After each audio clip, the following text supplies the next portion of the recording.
Hello, everyone, and welcome to One Control Port Podcast, episode 305. My name is Benjamin Yoder. I'm here today to talk to you about video games. I'm going to say that thing I say, I feel like at the beginning of every show.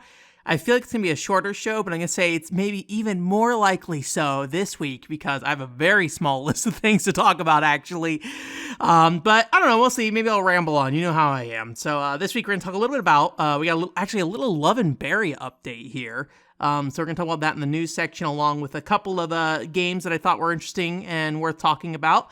And then also, we're going to talk a little Monolith soft time here up front. I don't know how long that segment's going to last, I will say, so I apologize, but I won't be doing any like spoilers or anything like that, or at least not that I'm aware of off the top of my head. So don't worry too much about that. But yeah, and in saying that, you know, I don't think I had mentioned this last week because I think I recorded the show before I had done it, but I finished up Soma Bringer last week. So there's still like 3 extra missions I need to do, and part of me wants to do those before I go to Japan, but I haven't really sat down and spent the time on them. And there's like 3, which means they're probably around like, I don't know, maybe a couple hours each, probably. So it's a chunk of time, I think. But who knows? Maybe they're shorter missions. But for the most part, though, I pretty much wrapped up that game. And you know, it's one of those games that, at the end of the day, the step-by-step process of playing that game was maybe not the greatest experience. If anything, I kind of dreaded playing it at times. But the overall experience by the end, I think, was pretty strong. And I have a lot of feelings about that game from a story perspective, honestly.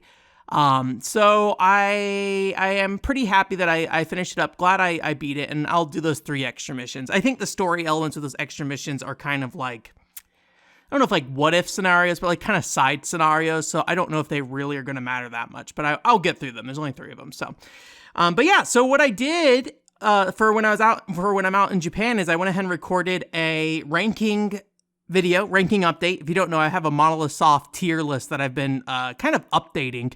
Basically, I put one together before Xenoblade Chronicles 3 came out, and then I updated it with Xenoblade Chronicles 3. So this is the 3rd update. And it just basically places Soma Bringer. I don't move any other stuff. So I thought it was going to be a shorter show as well. Again, talking about the shorter show part of the beginning of the show. But it ended up being around like 30, 40 minutes, which was actually about as long as it took me to get through Xenoblade Chronicles 3. I will say, very spoiler-filled podcast, that one. So, I mean, I give you a warning at the beginning of that podcast. But just so you're aware, if you are looking forward to playing Soma Bringer, I think it is something that you should probably avoid for now. Because it is like, hey, I'm going to talk about the end of the story, because I feel like how that game ends is probably one of my favorite endings to a Monolith Soft game, honestly. So yeah, I really enjoyed the time I spent with the story part of that game. The gameplay part, maybe not so much. So I've been kicking around the idea of maybe doing a Soma Bringer video, but if you've been following kind of like where I've been wanting to go with the channel, that doesn't really fit into the vision of what I want the channel to be. And so there's the question of, do I just make a Soma Bringer video that would be, you know, more like a normal video and then just put that out whenever, right? And is there a problem with doing that? I mean, it's my channel, I do what I want, right? So who cares? But also there's the question of, you know, can I work that video into being something else that fits more in line with the actual channel? So I'm kind of up in the air of what I'm trying to do with that. But one thing I've been kind of wanting to address for a long time is, you know, the fact that, you know, if you watch my ranking videos, I pretty openly admit that Xenosaga and Xenogears are games that, I did not like at the time very much. Well, let me take that back. It's not that I didn't like them at the time. I have a very complicated relationship with those games, and I definitely view them as less than my favorite Monolith Soft experiences, right? Like, I put all the Bot and Kaitos games above the Xeno games, right? For the most part. Xenosaga Episode 2 is a bit different. So maybe I should say Xenosaga as a whole rather than the individual games. But, you know, I definitely have a kind of a weird, spotty history with Xenosaga's story specifically, where at the time I was not a huge fan of Xenosaga's story. And I think at the same time, Xenogears is also something that I feel like I don't have a great memory of what happened and didn't have a lot of respect for what it was at the time.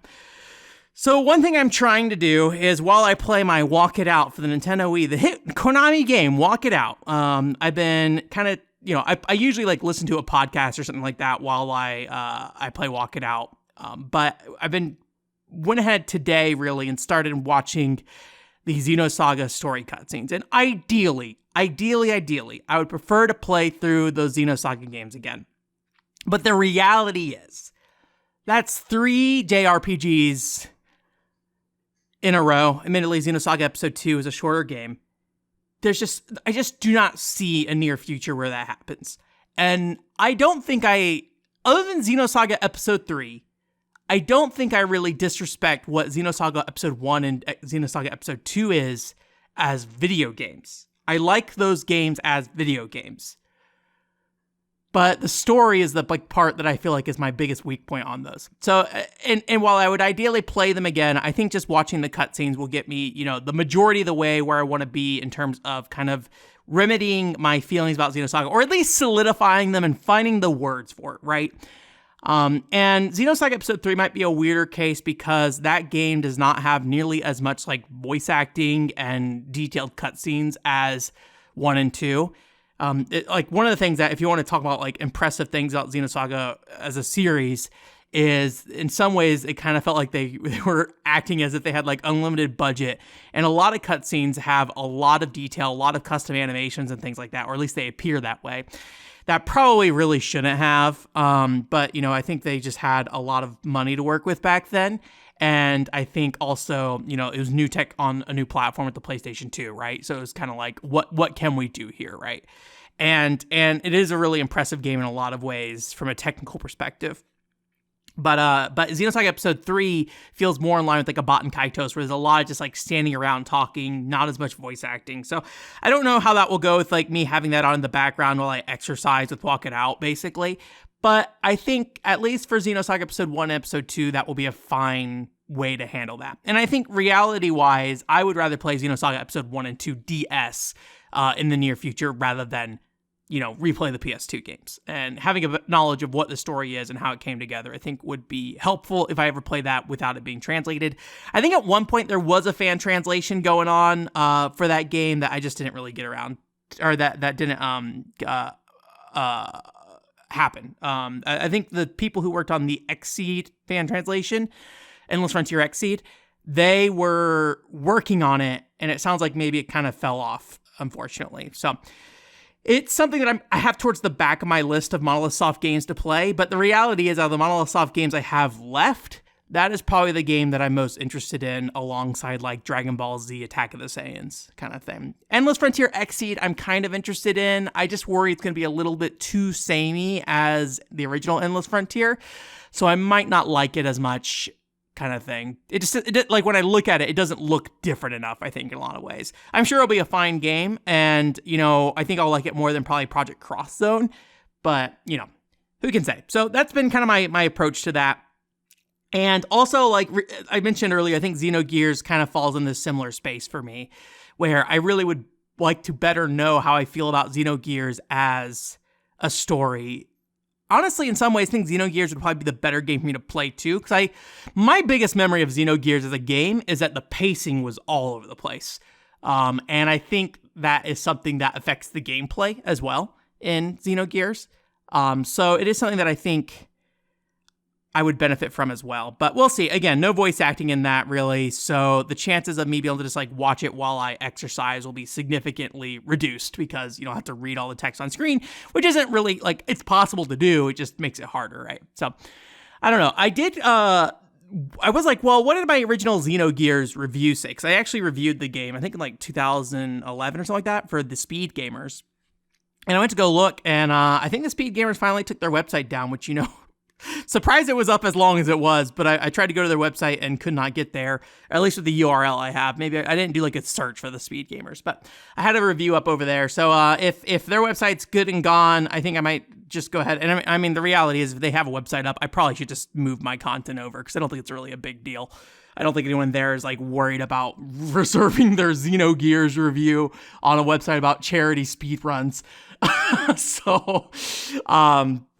I think it would be good for me to go back and read that. I feel like I read it at some point, but I can't remember how long ago and like what I say in it. It's probably a very straightforward review, I will say. So I don't know if I'll have any real deep thoughts in there, but at least I can probably refresh my memory of like my takeaways at the end of that. I really think the big takeaway I personally remember is just saying like, this feels very much like what Xenosaga later would be trying to do. So I just didn't really like find a lot of fun in it kind of thing. So anyways, we'll see. I'm pretty sure I have the review for that on my backup drives for my projects and things like that. So I'll get that up somewhere, and it'd be kind of fun to do another one of those like what I was doing for Patreon, the old article reading videos. I like doing those. Those are really fun for me because I get to like pick my brain about like what I was thinking at the time and try to better understand like what was painting my view of a game at times. And also like,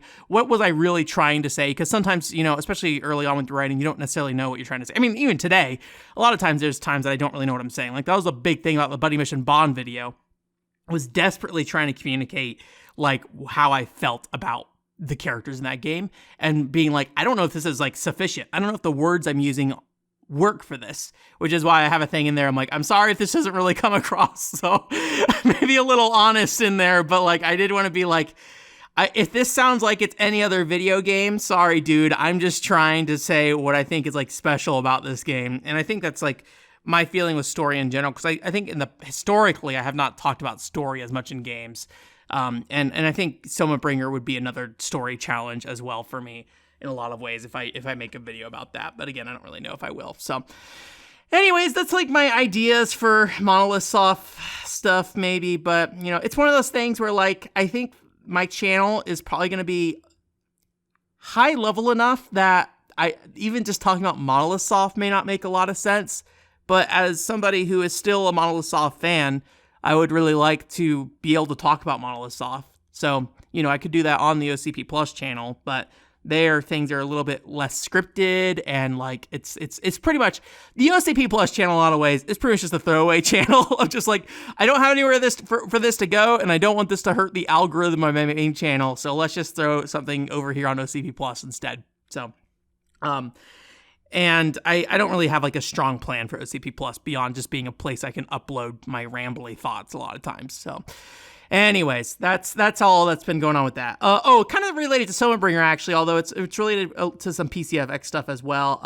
So if you don't know, I have like a bunch of books that I have been wanting to scan for a long time, and I don't know the last time I talked about this on the podcast, but book scanners are not very accessible, and the ones that are accessible typically are not of great quality, and not archive quality. Reference quality, sure. Archive quality, not so much. And so I was really excited to find out that my local university here has a Bookeye machine.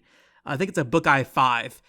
And, these are like pretty pricey machines, like 15 to 20K. So I was like really hoping it would be a good experience and be like an interesting way. The biggest problem, I was like, well, I'm not a student at the university, but I called them and actually they do let people come and scan books, which is awesome. I love that. So, I went down there and I tried to do the scan. And unfortunately, the machine that's on site there is kind of like the baseline model, it seems like, or like a secondary baseline model or something like that. And the quality is not great. There's also not like, so in like an archive quality kind of book scanner, you would end like there's like a little glass piece or like some kind of thing that you'd push down on the book to flatten it out basically.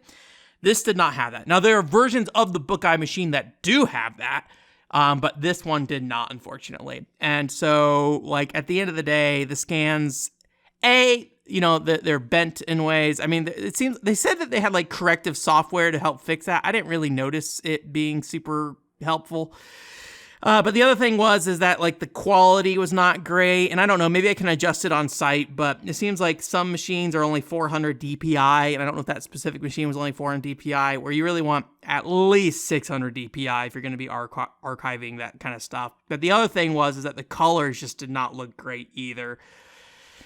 So I think at the end of the day, I need to go back to just the debind route. I also looked into some DIY book scanners, but again, I don't think it's going to really work that great. And I think the reality of me is like, I'm not much of a handyman, so trying to build something on my own, in an apartment, even with no tools, It's just not reasonable. So I think I'm going to go back to the book debinding approach. So I need to get like a hairdryer or something and like a book that I can test it with to make sure like I don't mess it up, right? And then I'll probably scan those that way. And the unfortunate thing is that like flatbed scanners are slow. So even if I do debind them, the scanning process of an entire book is going to take forever. So, yeah, it's not ideal, but I think it's the best thing I can do for now. And, I don't have a ton of books, but it is enough books that it's, probably not going to be the funnest experience. But on the bright side with the Soma Bringer book, like most of the book is more just like game information. It's not like art or anything like that. I mean, there's art in there, but I can kind of selectively choose and I can scan those. And then if I want to scan the book later, I can come back to that. But, it's going to be a bunch of like, Japanese DS strategy guide kind of stuff. So it feels very much like a US strategy guide where it's like we have 10 pieces of art. And those are the only pieces of art we have, so we're going to reuse them over and over and over again. So that's the unfortunate thing about the Soma Bringer guidebook. So there's just not much Soma Bringer stuff out there. I did go ahead and order the soundtrack as well for Soma Bringer. So there's the premium soundtrack, which I have, which is just like a pre-order soundtrack that has like 5 tracks on it. I went and ordered the actual soundtrack. So that should be coming in, hopefully before I get back from Japan. If not, I'm going to have to organize or ask somebody to come pick it up for me because it'll get like dropped off in like an apartment bin thing and they like threaten to throw it out after so many days. So I might have to see if I can get someone to pick it up. We'll see. Anyways, so that was my book scanning adventures. So before we get into the news section, again, probably like a fairly tight news section, but I want to go ahead and answer Jillian's question. Pretty simple question this week. Do you have any abandoned Nintendogs? I mean, I think most Nintendog players have abandoned Nintendogs, right? Like, unless you're still actively playing it today, you probably have an abandoned Nintendog if you bought it, right? But I guess the one thing I can say about my Nintendogs is that they are no longer with me, and that I think I gave my copy of Nintendogs to my sister, and I have no idea where they went. I think I asked her about them at some point, and then she looked for them and then could not find them, I believe. So, yeah, I think my Nintendogs have been lost. I don't know for sure.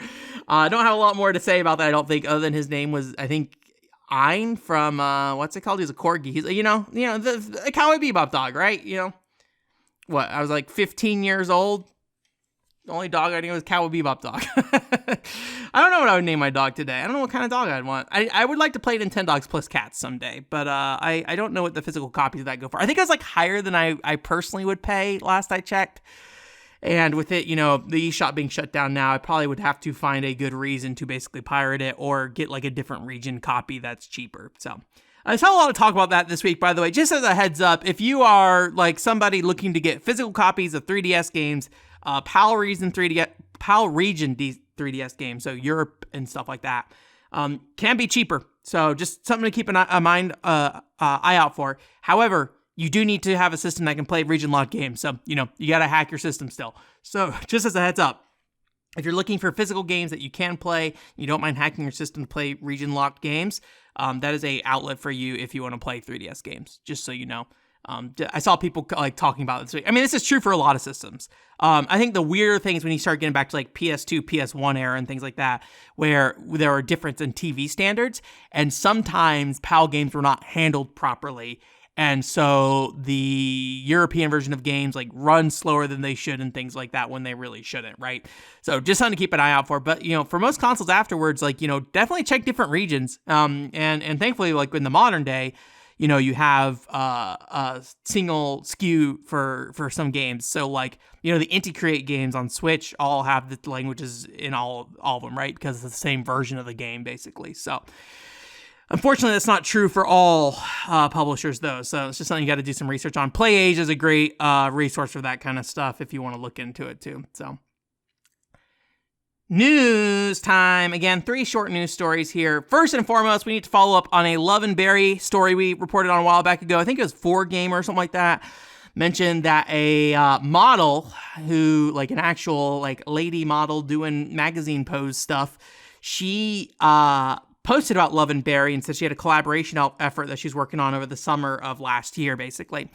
And unfortunately, at the time, there weren't really any details. I remember whatever website we pulled the news from was like speculating, like, could it be a new Love and Berry game? And I was like, I'm pretty sure. I mean, you can go back and listen to that podcast, but I seem to recall being like, probably not. But, you know, like the fact we're even talking about this in the first place is newsworthy for us. So, and sure enough, it's not a new Love and Berry game as far as I can tell. It is basically just a collaboration shoot or something like that. I don't know if there's like actual outfits they're selling, but there's actually like a photo shoot that's going to be Love and Berry themed kind of thing. So that's what seems to be the case. I don't think they've released the actual pictures or anything like that yet, but it's just something that you know, is probably going to be kind of irrelevant for the most part, unless you're really interested in that thing, right? I'm personally not so much. Like, I think it's fine.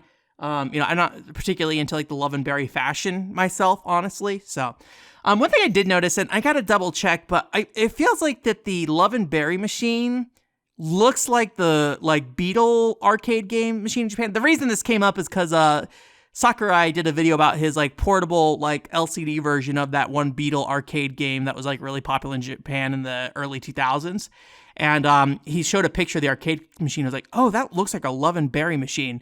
So I wonder if it's like a, you know, Oreka Battle, Otokadol kind of thing where like you have, and like Dragon Collection kind of thing where you have, you know, one machine with one purpose, but it's kind of repurposed to work with like a completely different genre and appeal to a different, you know, audience entirely. One being young boys, the other one being young girls, right? So, but the model is actually playing a Love and Berry arcade machine. So Sega apparently just had one around, or I don't know where they found it, maybe. But yeah, that was kind of a fun little thing to see her playing on her Twitter feed, kind of thing. So. There's 2 new games I want to talk about here real quick. One, I think, got a little bit of traction, and I don't really have much to say about this, but I thought it was like an interesting way of which they approached it, and that is a game called Birdie Wing, which is based off an anime called Birdie Wing as well, I believe, and this is a anime about golfing, and this is a game about golfing as well. And, you know, I have a general interest in any kind of like anime game based off sports and things like that, because it's like a bit of a different approach than like a more traditional sports game in a lot of ways. And we don't really have like, you know, console versions of games like Panya Golf and things like that anymore, right? I mean, there's definitely golf games around. I don't want to say it. I take that back. There are like everybody's golf successors and things like that on Switch and things like that. So I take back what I said. But anyways, I thought it was like interesting. And one of the things that really kind of surprised me though is that when they announced this Birdie Wing game, the Switch version was the one I saw mostly get reported on. But apparently there's a mobile version and a VR game. And as far as I can tell, at least, the Switch and the mobile games are different video games, despite both being golf games. So I'm kind of surprised by that. The VR game, they did not show anything about other than they were like, yeah, it's coming. So I don't know if that will be like a VR version of one of the golf games that are the Switch or the mobile version, or if it'll be its own unique thing. Obviously, it's going to need to have its own controls and things like that, right? But I thought it was kind of interesting that they have like 3 golf games that probably could have been the same or similar versions. At least the mobile version and the Switch version probably could have been very similar. I'd be curious like how much tech they're sharing, but even like the character models look different and things like that. So I'm guessing they just hired different companies for each of them. No idea how big of a franchise Birdie Wing is, so like maybe it's a big anime that I don't know anything about and it's worth, you know, making 3 games out. I mean, obviously, you know, whoever licensed all these games thought it was. So the game I always kind of come back to that I really would like to see a game for, or the anime I always kind of come back to, would be Skate. I think Skate looks neat, and I would like to see a Skate video game based off an anime, or a skateboarding video game based off an anime. I think that'd be an interesting thing to see. Kind of thing. But, you know, there are skateboarding games out there nowadays. You know, Tony Hawk came back a handful of years back. There's that Birdie Hawk game or whatever it was called. And then, was there anything else? But anyways, yeah, like a more traditional anime kind of skateboarding game would be kind of interesting to see for that. So, neat. And the last news story here is that there's a new, like, Nobunaga Ambition game or whatever. I don't know if there's a US name for this series, but it is a Koei Tecmo thing. Sorry, like when it comes to like these like Warriors games and Musou games and franchises surrounding them and like Romance of the Three Kingdoms, I don't know what's going on with these things. I am pretty ignorant of all of it. But I thought it was kind of interesting that the Nobunaga Ambition Departure was announced, which is basically like a Pokemon Go, Dragon Quest Walk kind of deal, but in the kind of Nobunaga, Warriors kind of universe, and it kind of looked fairly neat. So, as you can imagine, it was kind of like just a one of the generals or whatever, probably Nobunaga, I would assume, walking around a map, and like as you move, he would move with you kind of thing. And then you got into like tactical battles, which seemed to have like different like commanders and warriors and chiefs and things like that who would, fight in those fights kind of thing. And they had their little icons on the map. So I thought that was kind of interesting that they're kind of taking a step into that space. I do feel like something like a Pokemon Go would be good for me to experience at some point, but I have no real personal interest in Pokemon as a franchise, really. So, like, at the end of the day, I think I don't really care about playing Pokemon Go. Dragon Quest Walk, I think, would be more appealing to me at the very least, even though I don't, like, have a I do like the Dragon Quest series, but I'm not, like, a Dragon Quest fan, right? I like the aesthetics, the feel. It feels like a very Star Wars thing for me, where, like, there are things about the world of Dragon Quest I like, as much as, like, there are things about, like, the Star Wars aesthetics that I really like. But I don't really care about like the big story lore kind of aspects of those, and like I don't have like a lot of experience with the main franchise anymore or anything like that. So anyways, that's it for this week. Thanks for coming. OneControlWorld.com is the website. Just as a heads up, next week will be the last episode before I go to Japan, so that'll be a normal episode next week. Then the week after that will be the Soma Bringer ranking episode. Then the week after that, I might have another podcast, or I might leave it open. I don't know. I haven't really made the decision yet. I might just like go and take what I have been basically talking about on the Ko-fi page a bit about like the direction of the channel, maybe just do a little like verbal version of it for you guys if you're, not checking in on the Ko-fi page or anything like that, then get an idea of like, what my goals have been with like different, approaches and things like that to the channel, because it's been slowly like evolving and updating, and it's a, long process, but it is a lot of me just doing a lot of thinking. So, which I think at this point is not like a bad thing. Like, I think there's a lot to be said about, not overthinking things and, getting stuff done. But the fact that like I'm going to Japan soon here as well, I don't really want to start anything up really too. So, and I gotta like, when I get back, I gotta like search for job stuff. So it really is not the focus of what I'm doing per se, but it is something I'm thinking about pretty on the regular. The big thing is just like, what kind of videos I want to do as like the first videos. That Soma Bringer wrench, do I want to actually, act on that, or do I want to throw it to the side, or do I want to try to integrate it in the new thing? Right, there's questions about that. And then also, I've been thinking about more multi-tap podcast stuff, and I've really been wanting to do more with multi-tap podcasts in general, and what's the smartest way to approach that. So we'll see. Still trying to figure that stuff out, really. If you did not see last week, I had a Final Fantasy Chocobo Tales Final Fantasy Fables Chocobo Tales review go up on Ko-fi for early access. So if you want to check that out for the month of April, that will be there for early access. At the end of April, I will make that video free to watch, and then I'll put up the next OCP Plus video up there for you to check out if you want. Also, there's the Journey podcast clip, very short one, if you want to check that out on the OCP Plus channel as well, if you want to see that. Oh yeah, the Final Fantasy Chocobo Tales you have to watch on Ko-fi right now if you want to see it. So yeah, and then otherwise, I'll give you guys a kind of a final update before I go to Japan next week, and hopefully I'll have everything planned out enough that I can like work with what I have. Right, that's the big thing, right? I don't really want to.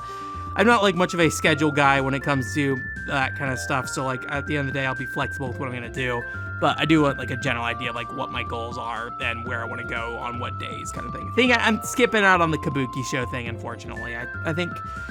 Just in thinking about it, like at least right now, it doesn't feel like something that like I really want to go out of my way and invest my time into at the moment. And maybe like when I'm in Japan, I'll feel differently and I'll try to figure out how to get a ticket. But we'll see. I think this week this Japan trip's going to be pretty casual for the most part. So, anyways, thank you guys so much for listening. Thank you guys for coming, and I hope you guys have a great week. Bye.